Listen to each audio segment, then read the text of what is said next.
xerrar. Quan ho fan, a mi em bull la sang i a vosaltres? Amb quin dret es creuen? El simple fet de viure a Catalunya no els fa automàticament catalans. Cal arrelament, respecte i compromís. El que no podem acceptar és que milers d'estrangers arribin sense permís i siguin declarats catalans per decret, mentre el nostre poble és empobrit i expulsat.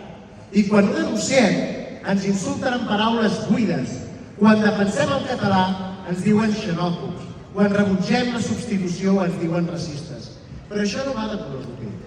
No hi ha res més racista que parlar a algú amb llengües forànies segons el seu color de pell.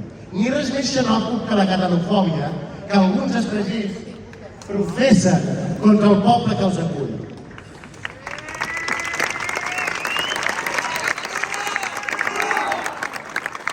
Qui respecta i s'integra és benvingut. Qui vol imposar-se ja pot marxar per on ha vingut. Molt bé.